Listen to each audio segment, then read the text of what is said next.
Good morning बच्चों, SBD school की online क्लासों में आपका फिर से स्वागत है।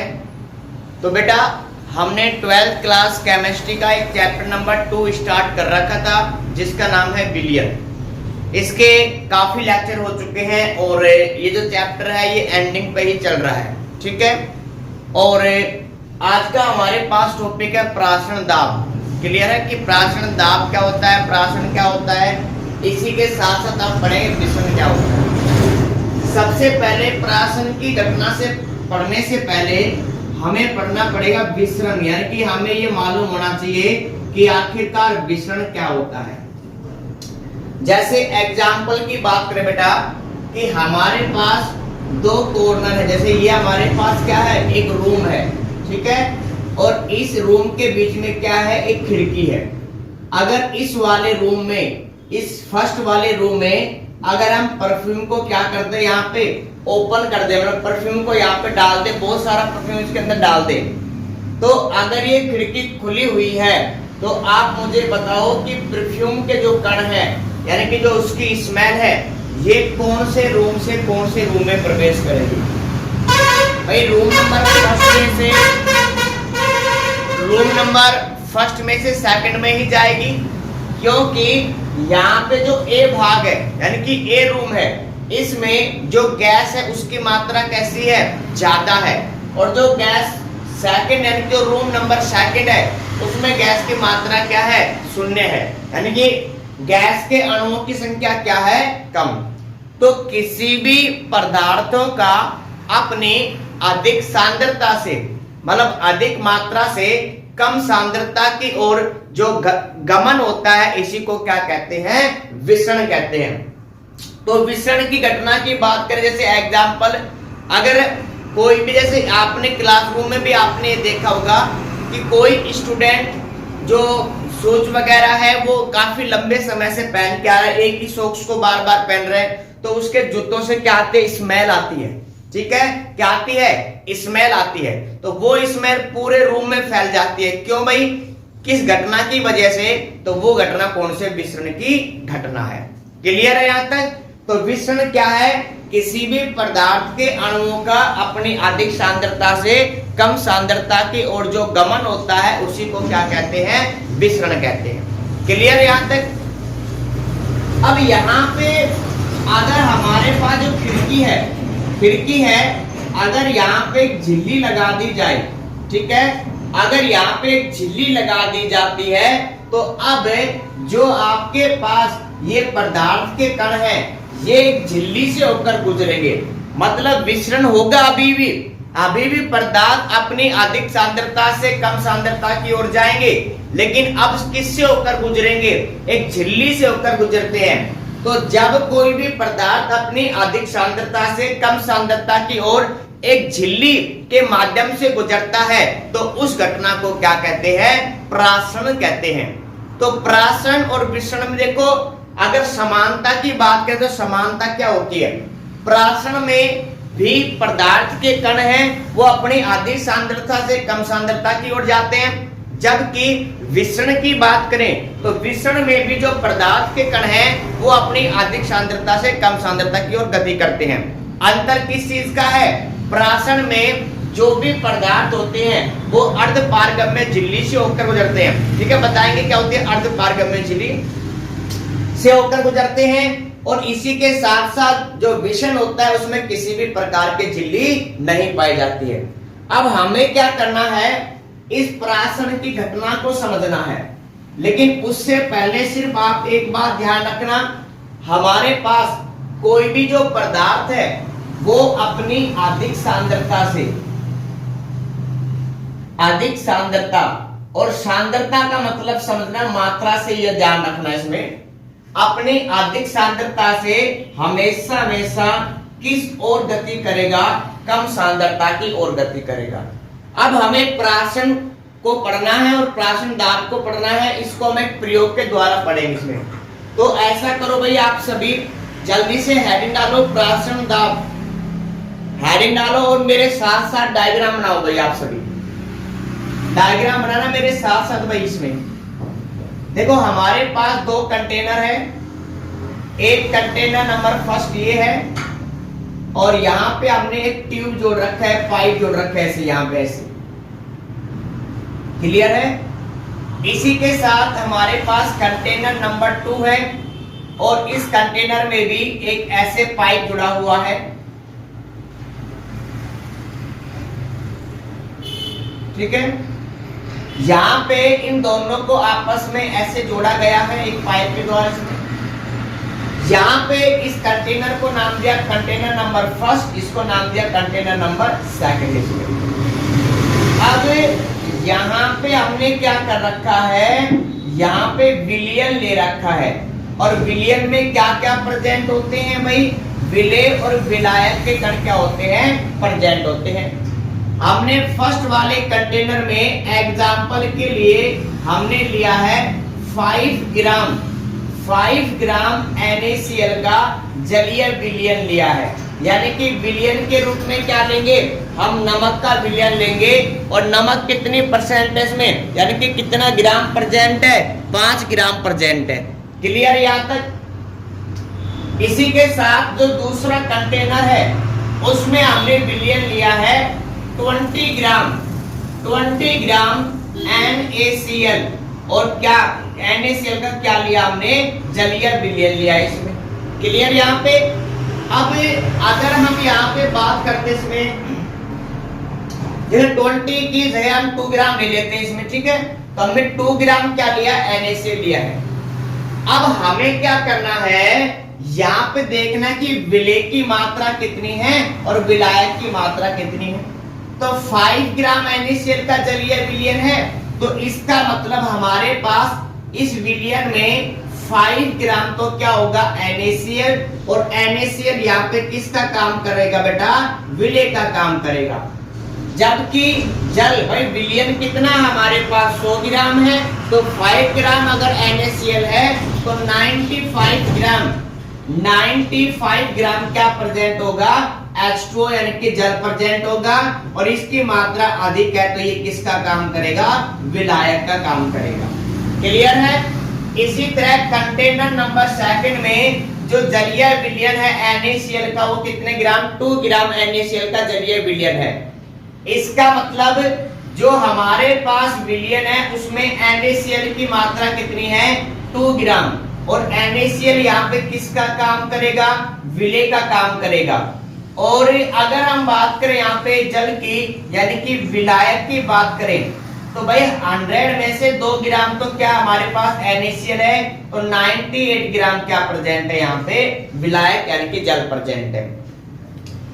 अब आप मुझे ये बताओ कि यहां से कंटेनर नंबर 1 से कंटेनर नंबर 2 में, या कंटेनर नंबर 2 से कंटेनर नंबर 1 में विलेय के कण गति करेंगे या विलायक के कण गति करेंगे।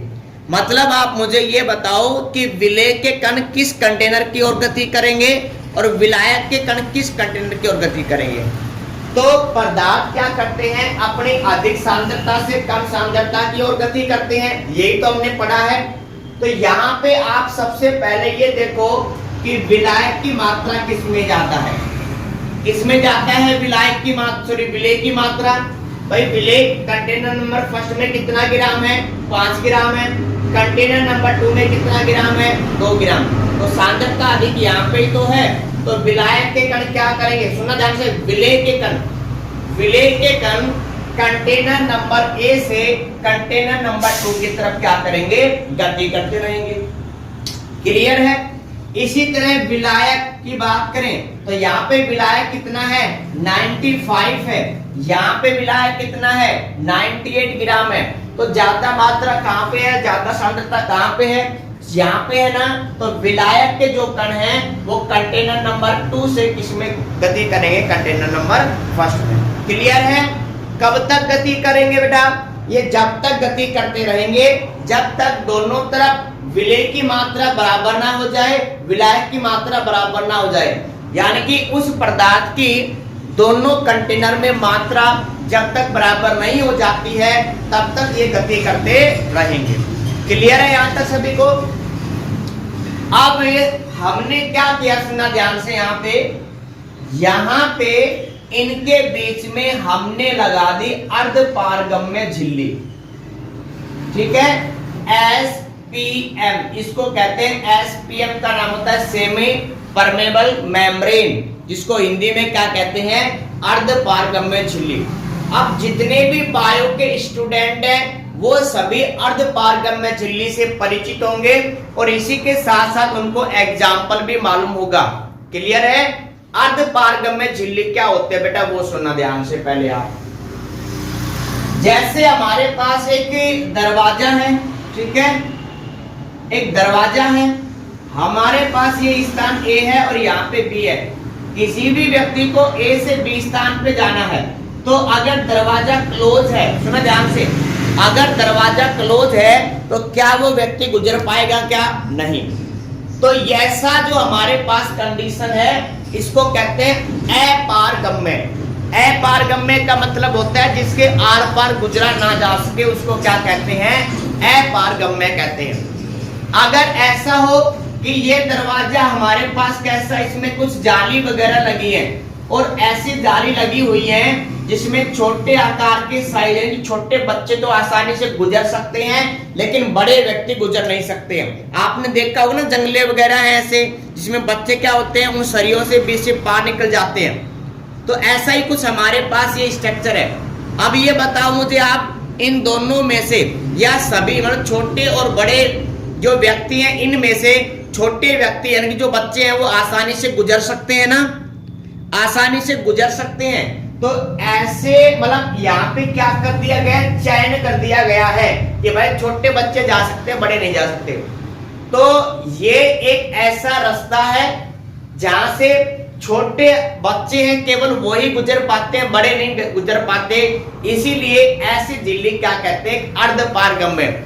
मतलब ऐसी कोई भी झिल्ली जिसमें छोटे आकार के कण पार हो सकते हैं, आर पार जा सकते हैं, जबकि बड़े आकार के कण आर पार नहीं जा सकते हैं, तो ऐसी झिल्ली क्या कहलाती है, अर्धपारगम्य झिल्ली कहलाती है। ठीक है, अर्धपारगम्य झिल्ली की बात करें तो यहाँ पे इसका एक एग्जाम्पल है, नोट करो आप सभी।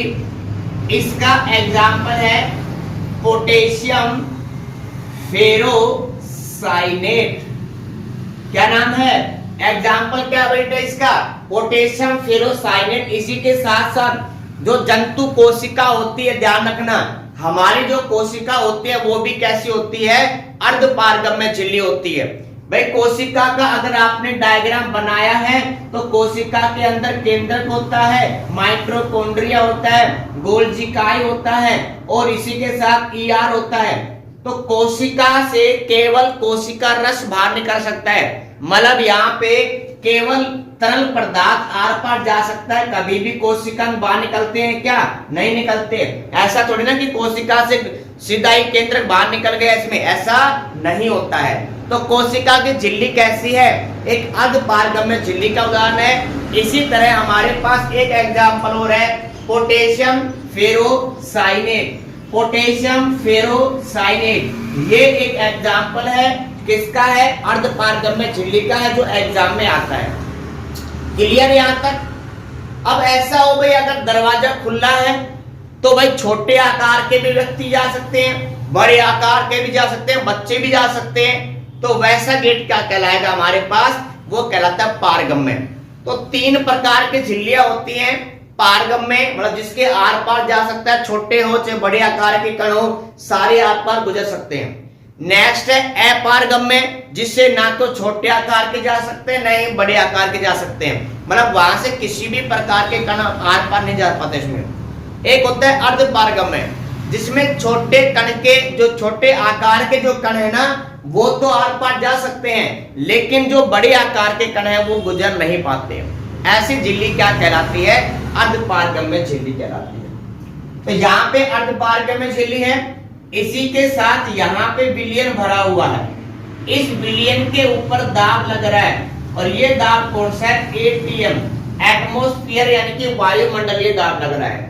इसी के साथ ये कंटेनर है और यहाँ पे भी ये विलयन पूरी तरह भरा हुआ है यहाँ पे, और इसके ऊपर भी दाब लग रहा है, किसका, वायुमंडल का दाब लग रहा है। ये दाब कौन सा, एटीएम यानी कि वायुमंडलीय दाब। अब सुनो ध्यान से, अगर हम बात करें विलेय ठोस है, ठीक है, विलेय ठोस है और ठोसों का आकार कैसा होता है, ज्यादा होता है, जबकि विलायक हमारे पास द्रव है। तो अब आप मुझे ये बताओ कि इन दोनों में से मतलब विलेय और विलायक में से किसके कण अर्धपारगम्य झिल्ली के आर पार गुजर सकते हैं। शाबाश, रिपीट कर लेना अपने माइंड में ही।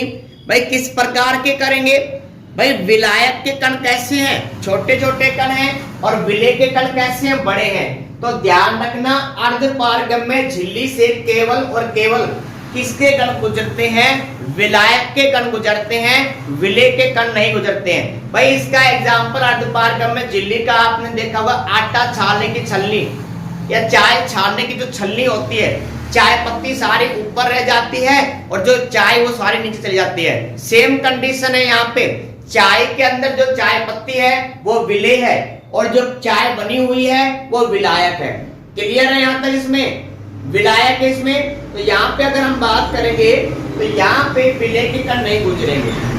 तो अब विलायक की सांद्रता देखो यहाँ पे कितनी है, 98 ग्राम है, और यहाँ पे कितनी है, 95 ग्राम है। ज्यादा कहाँ पे है, वहां पे है। तो यानी कि विलायक के जो कण हैं अब वो गति करना स्टार्ट कर देंगे, किससे भाई, कंटेनर नंबर सेकंड से कंटेनर नंबर फर्स्ट तक, ठीक है। तो विलायक के कणों का सुनना ध्यान से, विलायक के कणों का अपनी अधिक सांद्रता से, भाई विलायक की सांद्रता क्या है, यहाँ पे अधिक है, तो विलायक के कणों का अपनी अधिक सांद्रता से कम सांद्रता की ओर, कम सांद्रता की ओर एक अर्धपारगम्य झिल्ली के प्रवाह से या अर्धपारगम्य झिल्ली के गमन से, ठीक है, झिल्ली में गमन से या गमन की क्रिया को क्या कहते हैं, अर्धपारगम्य कहते हैं। सुनना, मैं रिपीट कर रहा हूं फिर से कि विलायक के कणों का अपनी अधिक सांद्रता, भाई विलायक की मात्रा कितनी, 98 है ना, यहाँ पे कंटेनर नंबर फर्स्ट में कितनी है, 95 है। तो हम कहेंगे कि विलायक के कणों का अपनी अधिक सांद्रता से कम सांद्रता की ओर एक अर्धपारगम्य झिल्ली से होकर गुजरने की प्रक्रिया क्या कहलाती है, प्राशन कहलाती है। क्या कहलाती है, प्राशन कहलाती है। ध्यान रखना इसमें, क्लियर है। अब नेक्स्ट क्या है, प्राशन दाब। देखो इस तरफ वायुमंडलीय दाब लग रहा है, इस तरफ वायुमंडलीय दाब लग रहा है, तो दोनों दाब कैसे है, इस समय बराबर है। तो जब दाब बराबर है तो यहाँ पे प्राशन की क्रिया चलती रहेगी। लेकिन जब हमने क्या किया, इस तरफ और अधिक दाब लगा दिया, मतलब है हमने क्या किया, और अधिक दाब लगाया। तो दाब लगाएंगे तो विलायक के जो कण हैं वो कंटेनर नंबर सेकंड से कंटेनर नंबर फर्स्ट में आना क्या कर देंगे, बंद कर देंगे। यानी कि जब हम कंटेनर नंबर फर्स्ट से दाब लगाएंगे ऊपर से, तो यहाँ पे विलायक के कण कंटेनर नंबर सेकंड से कंटेनर नंबर फर्स्ट में आना बंद कर देंगे। अब अगर विलायक के कण कंटेनर नंबर सेकंड से फर्स्ट में नहीं आ रहे तो कौन सी क्रिया बंद हो गई बेटा, कौन सी क्रिया बंद हो गई, प्राशन की क्रिया बंद होगी। ध्यान रखना, कौन सी क्रिया बंद होगी बेटा, प्राशन की क्रिया। तो प्राशन की क्रिया की प्राशन दाब क्या है, सुना ध्यान से, वह अतिरिक्त दाब, ठीक है भाई, हमने एक्स्ट्रा दाब लगाया है। एटीएम तो था हमारे पास, ठीक है, एटीएम यानी कि वायुमंडल दाब तो था। तो वायुमंडल दाब के अतिरिक्त विलयन पर लगाया गया वो दाब जिसके ऊपर प्राशन की क्रिया बंद हो जाती है, उसी दाब को क्या कहते हैं, प्राशन दाब कहते हैं। यानी कि प्राशन दाब के ऊपर जो प्राशन की घटना है वो क्या हो जाती है, बंद हो जाती है। और प्राशन दाब को हम किससे रिप्रेजेंट करते हैं, पाई। किससे रिप्रेजेंट करते हैं बेटा, पाई से रिप्रेजेंट करते हैं। क्लियर है। अगर आपको यहाँ तक समझ में आया है तो वीडियो को लाइक करा करो बेटा, आप लाइक नहीं करते हो। इसी के साथ साथ इसको जल्दी से नोट करो, डायग्राम आपको यही बनाना है, ध्यान रखना, डायग्राम आपको यही बनाना है, जो नोट्स में आपको मिलेगा वो नहीं बनाना आपको इसमें। तो इसमें जो ऐसा करो बेटा, जल्दी से इसके डायग्राम को बनाओ। आप नोट कर लिया बेटा। अब नेक्स्ट टॉपिक पढ़ेंगे हमारे पास, नेक्स्ट टॉपिक है प्रतिलोम, प्रतिलोम प्राशन। क्या होता है सुनो ध्यान से। देखो, जब अगर दोनों तरफ वायुमंडलीय दाब लग रहा था तो उस समय विलायक के कण अपनी अधिक सांद्रता से कम सांद्रता की ओर गति कर रहे थे, और इस घटना को हमने क्या नाम दिया था? प्राशन नाम दिया था। क्लियर है? इसके बाद जो कंटेनर नंबर सेकंड है, इसमें से विलायक के जो कण हैं वो कंटेनर नंबर फर्स्ट में आना क्या कर दिया था? बंद कर दिया था। ध्यान रहे, जब कंटेनर नंबर फर्स्ट में आना बंद कर दिया तो इसका मतलब अभिक्रिया क्या हो गई? बंद हो गई। उस दाब को हमने क्या कहा था भाई? इसमें प्राशन दाब कहा था इसमें। अब नेक्स्ट है प्रतिलोमन प्राशन। क्या होता है? देखो, जब अगर आप सिर्फ कितना दाब लगाते हो, वायुमंडल से थोड़ा सा अधिक अतिरिक्त दाब लगाते हो, जहां पे प्राशन की क्रिया बंद हो जाती है। अगर आप उससे भी अधिक दाब लगाओगे, सुना ध्यान से, मतलब वह दाब जिस पे प्राशन की क्रिया बंद हो जाती है, अगर आप उससे भी अधिक प्राशन दाब लगाओगे, उससे भी अधिक अगर दाब लगाते हो, तो उस समय जो इस कंटेनर में विलायक के कण थे, अब वो विलायक के कण क्या करेंगे? कंटेनर नंबर फर्स्ट से कंटेनर नंबर सेकंड में जाना स्टार्ट कर देंगे। सुना ध्यान से, जब आप इस तरफ कंटेनर नंबर फर्स्ट पे दाब बढ़ाते जाओगे तो एक समय वो आएगा कि प्राशन की क्रिया बंद हो जाएगी। क्लियर है? तो वह दाब जिसके ऊपर प्राशन की क्रिया बंद हो जाती है उसको हम क्या कहते हैं? प्राशन दाब कहते हैं। क्लियर यहां तक? लेकिन अब हमें क्या करना है? अतिरिक्त दाब लगाना है, और अतिरिक्त दाब लगाएंगे तो जो हमारे पास विलायक के कण हैं वो अब कंटेनर नंबर फर्स्ट से किसकी तरफ गति करेंगे? कंटेनर नंबर सेकंड की तरफ क्या करेंगे? गति करेंगे। तो मतलब अब जो आपके पास विलायक के कण हैं, यानी कि जो प्रक्रिया है ये उल्टी हो गई भाई। प्राशन में क्या था? कंटेनर नंबर सेकंड से फर्स्ट की तरफ आ रहे थे, लेकिन अब उल्टा हो गया, इसीलिए इसको क्या कहते हैं? प्रतिलोम प्राशन कहते हैं। मतलब वह अतिरिक्त दाब जिस पर विलायक के कण जिस पर प्राशन की क्रिया विपरीत हो जाती है उसे ही क्या कहते हैं? प्रतिलोम प्राशन कहते हैं। क्लियर यहां तक सभी को?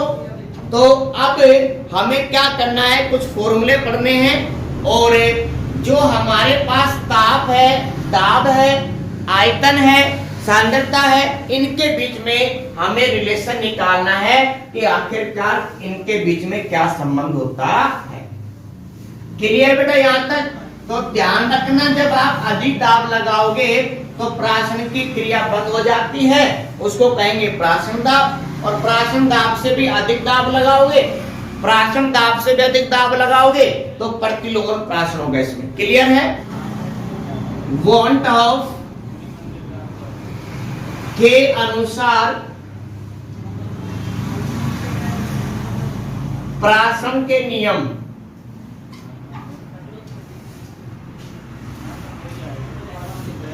ठीक है? तो नेक्स्ट टॉपिक हमारे पास बेटा वॉन्ट ऑफ के अनुसार प्राशन के नियम या प्राशन दाब के नियम। इसमें पहला जो नियम हमें डिस्कस करना है वो है वॉन्ट ऑफ बॉयल का नियम। बॉयल का नियम क्या होता है बेटा? सुनो ध्यान से आप सभी। सबसे पहले इस नियम के अंदर जो टेम्परेचर है वो हमेशा कैसा रहेगा? कांस्टेंट रहेगा। टेम्परेचर कैसा रहेगा बेटा? कांस्टेंट रहेगा। मतलब पूरे प्रयोग के दौरान आपको टेम्परेचर में चेंज नहीं करना है। क्लियर है? अब टेम्परेचर में चेंज नहीं करोगे तो इसमें प्राशन दाब में क्या क्या इफेक्ट होता है? सुनो ध्यान से। सबसे पहले हम बात करते हैं सांद्रता की। अगर इस विलयन की सांद्रता और बढ़ा दी जाए। जैसे हमने पहले लिया था यहाँ पे, पहले हमने यहाँ पे क्या लिया था कि 2 ग्राम NaCl था और 98 ग्राम जल था। यहाँ पे 5 ग्राम NaCl था और 95 ग्राम क्या था इसमें जल। सांद्रता बढ़ाने का मतलब है कि अब की बार हमने इसमें किसकी मात्रा बढ़ा दी, नमक की मात्रा बढ़ा दी। तो नमक की मात्रा 10% में 10 ग्राम है, तो अब जल कितना है 90 ग्राम। अब आप मुझे ये बताओ इनके सांद्रता में डिफरेंट कम है या ज्यादा है? भाई विलायक की बात करेंगे तो अब 98 है, यहाँ पे 90 है। पहले कितने का अंतर था? 3 का अंतर था, अब कितने ग्राम का अंतर है? 8 ग्राम का अंतर है। तो यहाँ पे अब क्या होगा कि विलायक क्या करेंगे, तेजी से गति करेंगे, क्योंकि इनकी सांद्रता में क्या आ गया, डिफरेंट आ गया बेटा। जब सांद्रता में डिफरेंट अधिक होगा तो विलायक के कण तेजी से गति करेंगे। जब विलायक के कण तेजी से कंटेनर नंबर सेकंड से कंटेनर नंबर फर्स्ट में आएंगे, तो अगर अब हमें प्राशन की क्रिया रोकनी है तो बेटा दाब कम लगाना पड़ेगा या ज्यादा दाब लगाना पड़ेगा।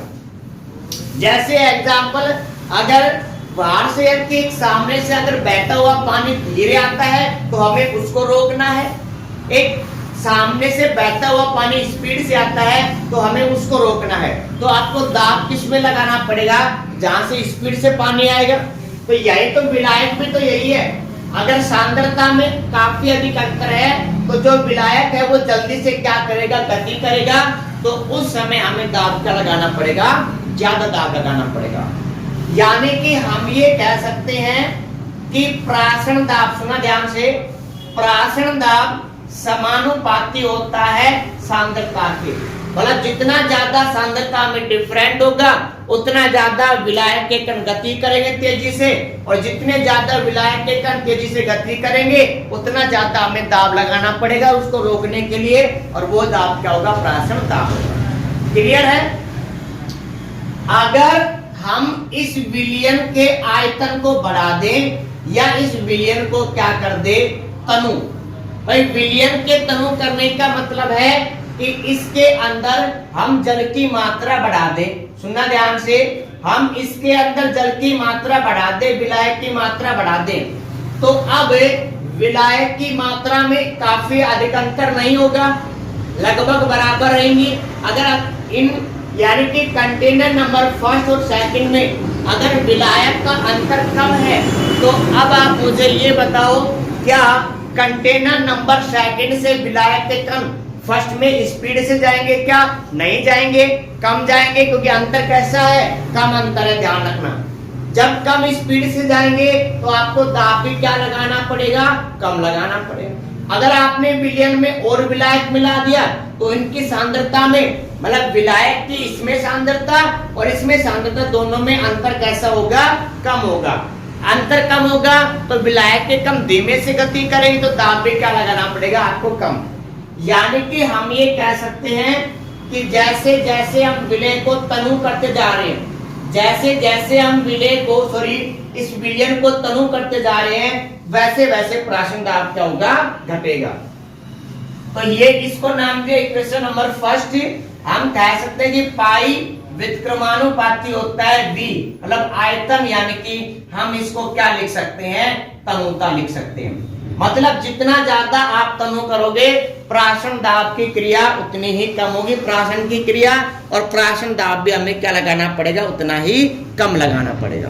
क्लियर है? तो ये फर्स्ट नियम था वांट ऑफ बॉयल का नियम। इसी के साथ सेकंड हमारे पास है वांट ऑफ दाब ताप का नियम। क्या है भाई हमारे पास नेक्स्ट में, वांट ऑफ दाब ताप का नियम। तो सबसे पहले बेटा अगर हम बात करें कि इस पूरे प्रयोग के दौरान जो हमारे पास टेम्परेचर है और जो टेम्परेचर नहीं, जो हमारे पास सांद्रता है और विलयन का जो आयतन है वो हमें कांस्टेंट रखना है। मतलब इसमें तो सांद्रता हमने चेंज की तो हमने देखा कि प्राशन दाब पर क्या प्रभाव पड़ रहा है, फिर हमने आयतन में चेंज किया तो हमने देखा कि उसके प्राशन दाब पे क्या इफेक्ट पड़ रहा है।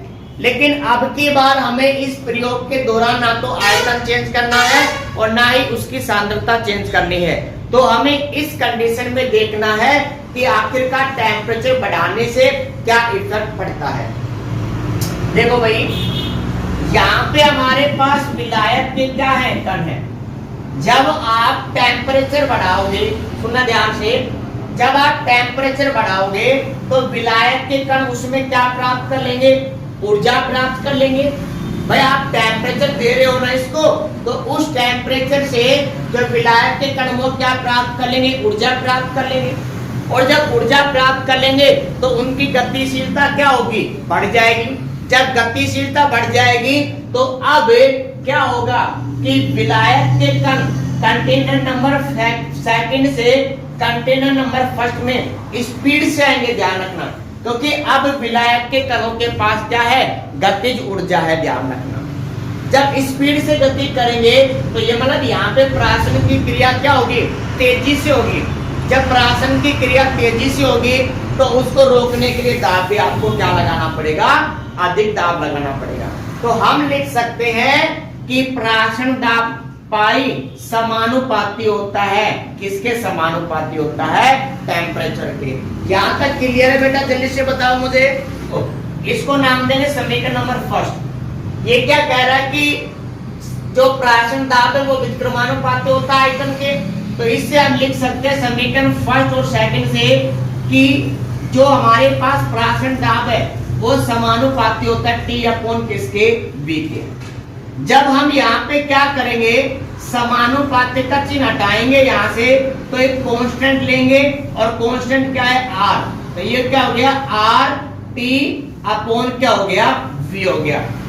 R क्या है बेटा, आपने 11वीं क्लास में पढ़ा था, R एक सार्वत्रिक गैस नियतांक है। क्या है बेटा, सार्वत्रिक गैस नियतांक है और इसकी वैल्यू कितनी होती है, एनर्जी के टर्म में इसकी वैल्यू होती है 8.314 और जूल पर मोल होती है। क्लियर है। अगर हम V को इस तरफ शिफ्ट करते हैं, सुनो ध्यान से, अगर हम V को इस तरफ शिफ्ट करते हैं तो pi V is equal to RT। तो ये हमारे पास एक समीकरण आ गया जिसमें से अगर आपको किसी भी विलयन का, सुना ध्यान से, जिसमें से आपको किसी भी विलयन का आयतन दे देगा, टेम्परेचर दे देगा, तो उस समय आपसे क्या पूछ लेगा, उसका प्राशन दाब। अगर जो हमारे पास विलय है उसके मोल के रूप में लिखते हैं तो यहाँ पे इसको लिख पाएंगे कि pi V is equal to nRT। Pi V is equal to क्या है बेटा, nRT। n का मतलब है हमारे पास जो विलय है उसके मोल, विलय है उसके मोल। अब मोल कैसे लिखते हैं बेटा, किसी का भी अगर मोल लिखने हैं तो इसका फॉर्मूला होता है उसका भार, भार अपॉन क्या होता है, अणुभार। भार को W से रिप्रेजेंट करेंगे और अणुभार को किससे रिप्रेजेंट करेंगे, M से। किसके मोल बेटा, विलय के, और विलय को हमने क्या माना था, B। तो यहाँ पे हम लिख सकते हैं WB और MB। तो अगर हम n की वैल्यू पुटअप करेंगे तो pi V is equal to n की वैल्यू क्या है बेटा, WB अपॉन MB और RT। क्लियर है यहाँ तक। अगर बेटा हमें MB के, देखो एक तो फॉर्मूला आपको ये याद रखना है, इसी के साथ साथ यहाँ से आप जो विलय है उसका अनुभार की बात करें और प्राशन दाब के बीच में संबंध ज्ञात कर सकते हो। मतलब अगर आपको MB का मान चाहिएगा तो MB को बाहर निकालना और पाई V को क्या करना, अंदर भेज देना इसमें। क्लियर है। तो इसके साथ इसके न्यूमेरिकल बनते हैं जिसको हम नेक्स्ट लेक्चर में क्या करेंगे बेटा, डिस्कस करेंगे। तो ये हमारे पास टॉपिक था प्राशन दाब क्या है, इसी के साथ साथ प्राशन क्या है, विषम क्या होता है, क्लियर है, प्रतिलोमन प्राशन क्या होता है और वान डाफ के नियम इसमें। ठीक है बेटा।